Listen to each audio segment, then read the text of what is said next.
Y aquí parece que ya tenemos lista la charla que va a ocurrir en el escenario. Continuamos con las charlas en el escenario. Tenemos ahora la charla de planificación urbana. La importancia del diagnóstico territorial continuo en la planificación urbana, con Ricardo. Así que le damos un aplauso y una fuerte bienvenida a Ricardo, que nos va a presentar sobre la temática. Hola, ¿cómo están?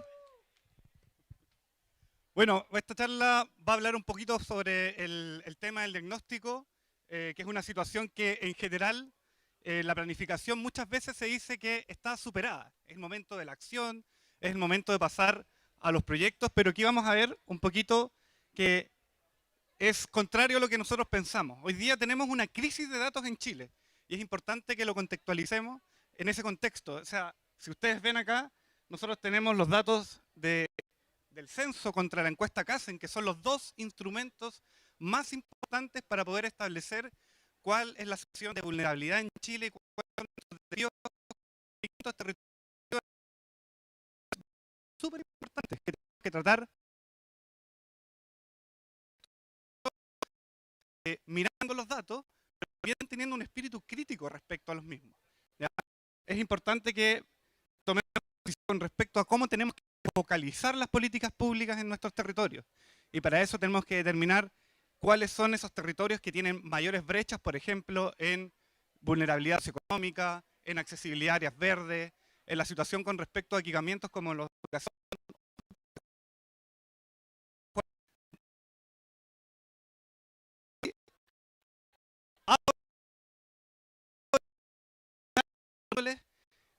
la importancia y verificando cuál es la importancia de analizar los patrones urbanos. Aquí tenemos gente de planificación urbana, levanten la mano. Y si ustedes miran este mapa que está aquí, ¿de qué podría ser? ¿Qué está aquí a la pantalla? Sí, pero ¿qué muestran los colores? Estos son los grupos socioeconómicos, es cómo se distribuye la población. En los colores rojos tenemos la población más vulnerable y en los colores azules tenemos mayores ingresos. Y esto es importante porque nos permite ver en dónde tenemos que focalizar políticas públicas. Este mapa que tienen aquí, ¿quién contesta? ¿Se parece o no? Se parece un montón. ¿Pero qué es? ¿Qué fenómeno está mostrando? No, no es el hacinamiento, pero buen intento.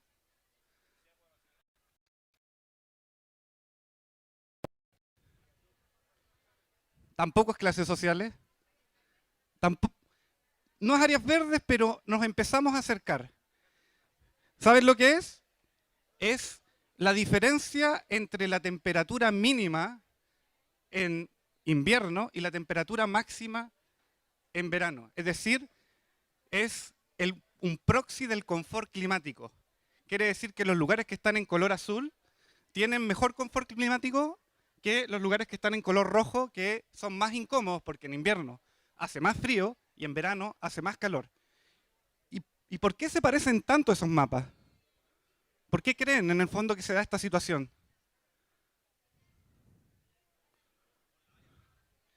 Excelente punto. Por las áreas verdes, entre otras cosas. Las áreas verdes juegan un papel de mitigación en nuestros territorios que es muy relevante, o en el fondo permiten justamente mitigar las temperaturas máximas y mitigar también las temperaturas mínimas, ¿ya? Y eso es lo que tenemos acá. Pero esto es un fenómeno que no solamente se repite con estos temas, sino que se repite, por ejemplo, con este otro mapa. Esto está en otro color, pero ustedes si empiezan a ver, vamos a ver aquí la forma de el cono de altos ingresos, que se llama, que empieza a aparecer en todos los mapas. Y este mapa que está acá muestra la materialidad de la vivienda, es decir, qué tan bueno es el aislamiento de nuestras casas con respecto a la situación climática. Y nuevamente, en los lugares en donde tenemos mejor confort climático, tenemos mejor aislamiento. Y donde tenemos peor, se da la paradoja, que tenemos peor aislamiento de las casas. Y esta situación, aquí están las áreas verdes, se va repitiendo. Por eso es súper importante que nosotros respondamos la pregunta del por qué es relevante levantar información y tener diagnósticos territoriales para planificar de mejor forma. Y la respuesta es esto. El mismo en nuestras ciudades.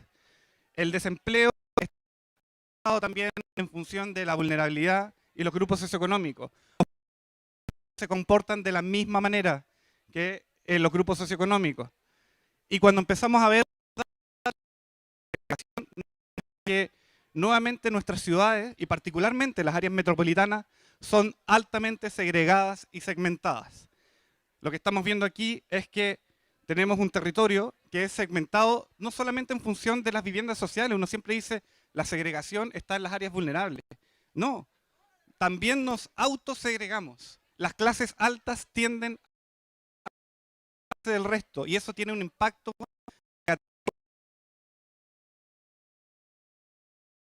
perspectiva con respecto a los problemas sociales. Es súper importante poder revertir eso a través de procesos de integración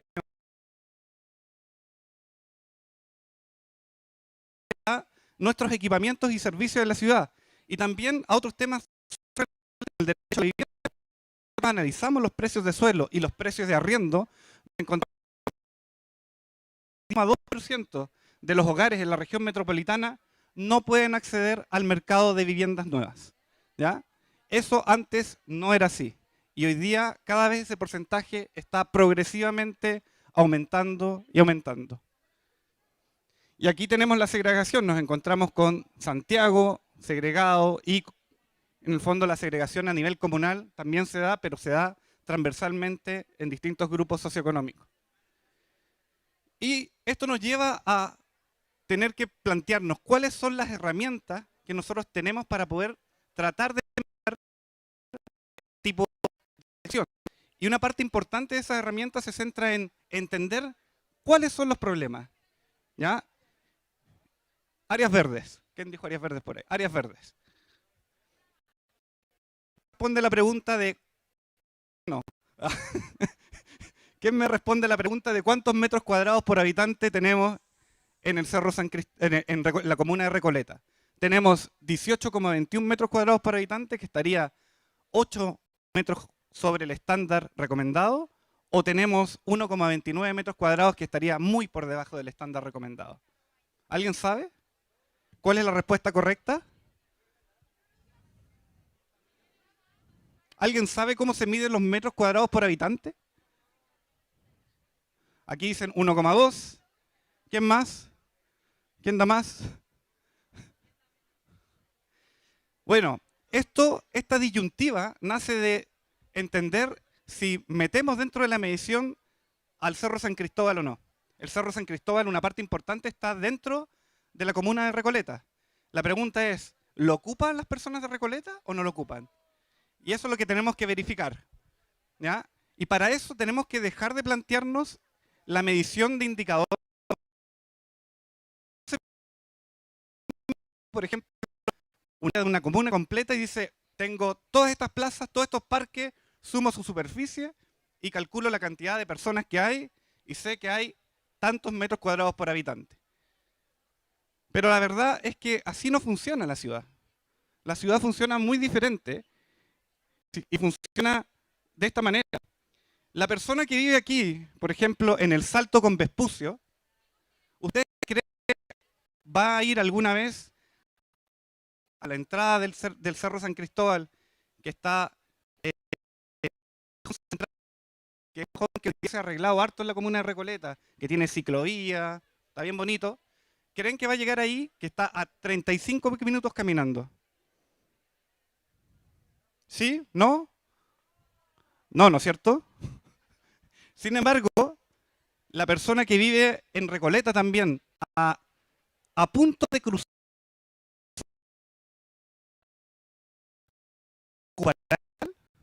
¿sí o no? Sí, evidentemente sí, porque lo tiene al lado. Sin embargo, cuando nosotros hacemos las mediciones, decimos, no, el parque forestal no le toca a Recoleta. Y el área verde del Salto. Entonces estamos midiendo mal. Tenemos que medir mejor. Tenemos que pensar cómo funciona la ciudad. Y para eso podemos medir los desplazamientos de las personas.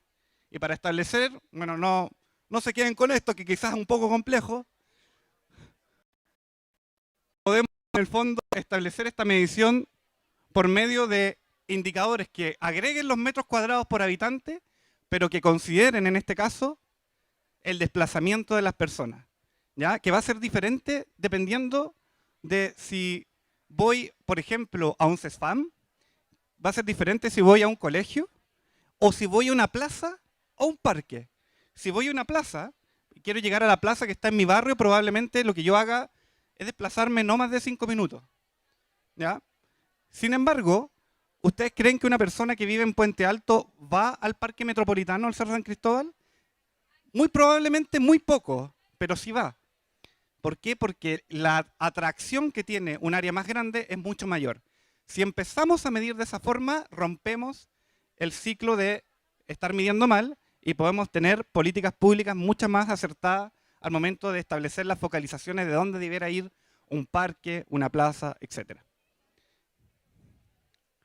Y esto, en el fondo, también es consecuente con un montón de otros factores. Por ejemplo, ¿es lo mismo caminar en Valparaíso que en Santiago? Evidentemente no. O en el fondo tenemos impedancias que son diferentes, que tenemos que tratar de modelar de la mejor forma posible. ¿Es lo mismo que accedamos a un área verde si somos, en el fondo, una persona adulta o somos niños? Tampoco es lo mismo. También tenemos que considerar esa circunstancia. Si somos de la tercera edad, también tenemos que considerar esa circunstancia.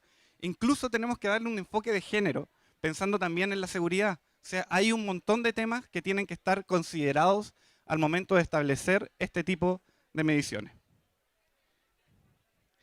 Y el mapa que debiera salir es algo más parecido a lo que estamos viendo acá, en donde, como pueden ver, la respuesta que decía, bueno, en realidad no lo pueden ver, pero yo les cuento, la respuesta de cuántos son los metros cuadrados de Recoleta no es ni 1,29 ni 18 metros. Es algo intermedio, porque el parque metropolitano lo tenemos que compartir todos los santiaguinos, ¿ya? No solamente le toca a la gente de Recoleta, de Providencia, de Vitacura, de Huechuraba, ¿ya? Mientras que las plazas de Recoleta probablemente sean solo de uso de las personas que viven en ese barrio. Entonces, bajo esa lógica, es un número intermedio el que tenemos que tomar en consideración para establecer estas mediciones. ¿Y qué pasa con la calidad? Hasta aquí yo he hablado de áreas verdes, pero ¿es igual un área verde en Recoleta que en Vitacura? ¿Qué creen? ¿No? Veamos. Primero, mostrarles el panorama de las áreas verdes a nivel público. Ahí tenemos el mapa de Santiago, podemos ver las áreas verdes públicas y notamos que sí hay alguna distribución que está un poquito sesgada en torno a las áreas de altos ingresos, pero que no debiera ser tan terrible como pensamos. ¿Ya? Aquí vamos a pasar a la siguiente. Esto se ve poco, pero lo que están viendo aquí son la arborización pública. Y aquí sí empiezan a haber diferencias importantes.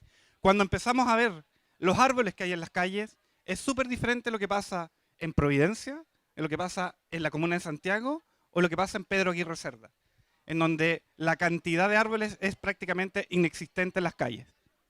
Y es aún peor cuando pasamos a revisar qué pasa en nuestros patios. Cuando entramos a nuestros patios y vemos en el fondo lo que está pasando en la comuna de Lo Espejo, por ejemplo, vamos a encontrar que tenemos muy poco verde. Entonces la gente que tiene poco verde en lo público, también tiene poco verde en lo privado. Y eso genera un círculo vicioso súper complejo. Sin embargo, cuando vemos lo verde en lo privado, en el cono de altos ingresos, nos encontramos que solamente San Carlos de Apoquindo, en superficie, es similar al Cerro San Cristóbal. Y eso, evidentemente, nos está hablando de un tema de desigualdad social en el acceso a equipamientos y servicios que tenemos que tomar en consideración. Pero veamos la calidad. ¿Qué pasa si yo analizo la biomasa? Es decir, imagínense, tomo las dos plazas que les estaba mencionando y nos metemos a revisar lo que pasa en Las Condes contra lo que pasa en el Bosque. Lo que nos vamos a encontrar es que áreas verdes que tienen la misma superficie, en promedio, en Las Condes tienen coberturas de hasta un 70% de vegetación. Es decir, el área verde tiene probablemente equipamiento, tiene algo de vereda, algo de superficie dura, pero principalmente contiene césped, arbustos, árboles, versus lo que pasa en el bosque, que solo el 25-26% del área verde total tiene algo de vegetación. Esto hoy día no se está midiendo o no se está midiendo bien. Y también es súper importante que lo tomemos en consideración al momento de definir. Pues no sacamos nada con poner un área verde en una comuna vulnerable si no vamos a ser capaces de mantener temas tan importantes como los servicios ecosistémicos que proveen las áreas verdes al momento de establecer, en el fondo, este tipo de equipamiento.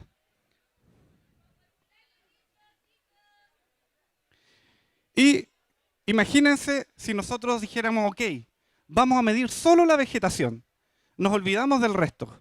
¿Qué pasa con las áreas verdes públicas?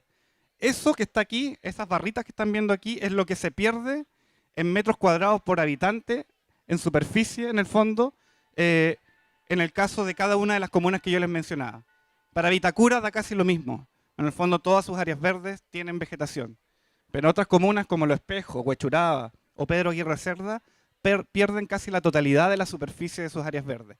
Y es súper importante que podamos considerar eso al momento de medir.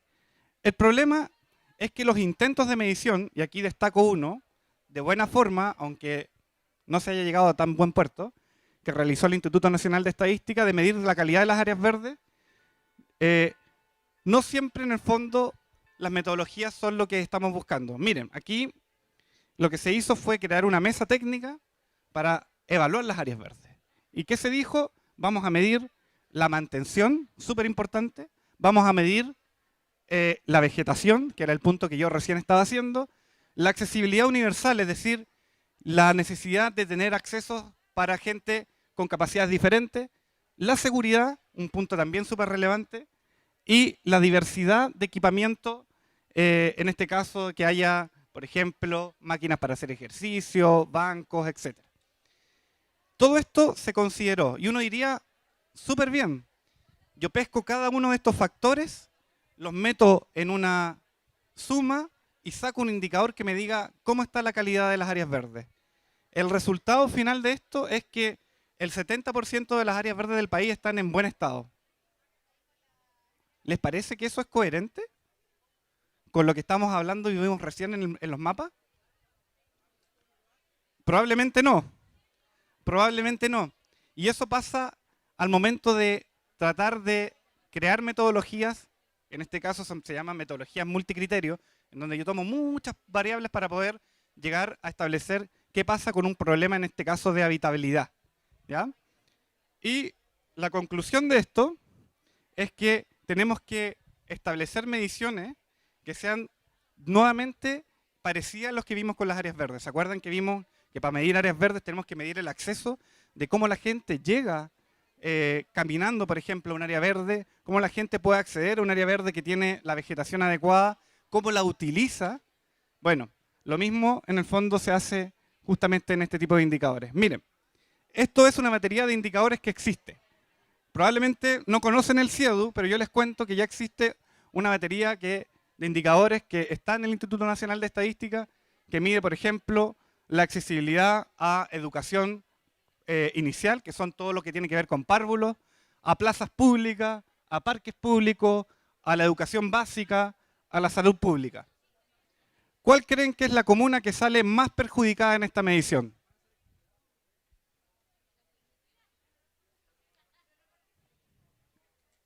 Con confianza. Tínense un nombre.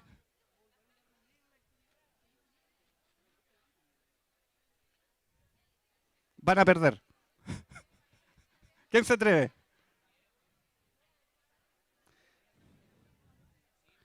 La comuna que tiene peor acceso a todo lo público en Santiago es Lo Barnechea. Es Lo Barnechea. Lo Barnechea es la comuna que tiene peor acceso a plaza, a parque, a educación, etcétera, etcétera. ¿Por qué creen que pasa eso? Porque todo es privado en Lo Barnechea. Las plazas y parques están adentro de las casas. Los colegios son privados. La salud es privada. Por lo tanto, si yo quisiera hacer un análisis tomando todas estas cosas y las mido, me sale esto. Y obviamente que yo no puedo decirle a el gobernador, oiga, donde hay que meter lucas es en Lo Barnechea, porque me van a colgar en la plaza, justamente. La idea es verificar qué está pasando y ponderar esto de la forma correcta. Y la forma correcta es vincular este tema con la vulnerabilidad social. ¿Ya? ¿Cuál es el porcentaje de vulnerabilidad social que tenemos en nuestros territorios? Y aquí lo que estamos viendo es el registro social de hogares y los hogares más vulnerables que están en este caso en color rojo. Y obviamente que no es el caso de Vitacura, ni de Providencia, y Las Condes, ni Lo Barnechea, por lo tanto ahí es donde no tenemos que focalizar, pero ojo, hay territorios dentro de esas comunas que necesitan atención importante, como puede ser lo que pasa en Cerro 18, en Colón 9000, en Villa La Reina, en La Reina, etc. Y cuando mezclo las dos cosas, aparece un indicador que sí tiene sentido, el que nos permite ver en dónde tenemos mala accesibilidad a nuestros equipamientos públicos, pero también cuáles de esos territorios son los territorios vulnerables. Entonces, este es el cuidado que tenemos que tener al momento de realizar diagnósticos. Y estos diagnósticos no pueden quedarse solamente en visibilizar lo que está pasando en estas áreas en referencia a un ranking que sea estático, que sea en el fondo que nos dé una foto de algún momento, sino que lo que tenemos que pensar aquí es poder establecer una medición que sea continua. Es verdad que es el momento de la acción, que tenemos que pasar a plantear soluciones en nuestro territorio, y por eso los planificadores urbanos justamente están pensando en eso, están tratando de buscar soluciones, pero no nos tenemos que olvidar que necesitamos tener un diagnóstico constante. Las cosas en la ciudad y en los territorios cambian constantemente, y en la medida que nosotros seamos capaces de medirlas con este enfoque funcional, vamos a poder llegar a plantear buenas soluciones y poder mejorar la situación de equidad, de acceso a equipamientos, a servicios y desigualdad en general en todas nuestras ciudades en Chile. Gracias.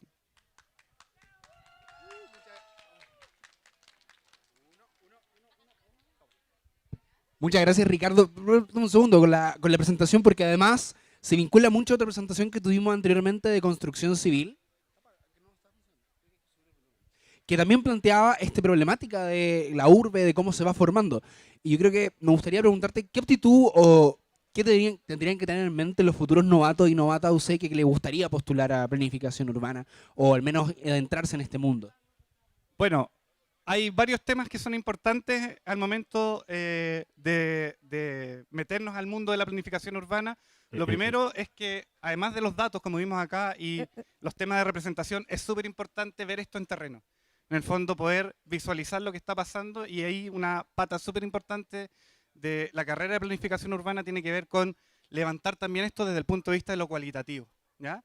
Y también entender cómo funcionan, por ejemplo, la normativa, las leyes, cómo puedo aplicar ciertas soluciones o ciertos proyectos para mejorar en el fondo el Estado. No basta con entender en el fondo qué está pasando en la ciudad, sino que tengo que saber de qué manera puedo orientar un proyecto o una solución para poder mejorar en el fondo esta situación que veíamos de equidad y de acceso en nuestras ciudades y territorios en general. Excelente, Ricardo. Excelente, Ricardo.